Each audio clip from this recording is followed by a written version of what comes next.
To mark the birth anniversary of its founder, P.A. Sangma, the National People's Party today celebrated the 76th birth anniversary of its founder and 11th NPP Foundation Day at the party headquarters, Shillong.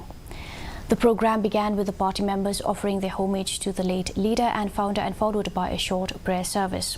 On this day, the party is in collaboration with Regional Blood Bank Pasteur Institute, Shillong, organized a blood donation drive. Meanwhile, the NPP Reboy district celebrated the day by felicitating meritorious students who had successfully passed the SSLC examination 2023 and also felicitated filmmaker Dominic Sangma, who received the national award recently.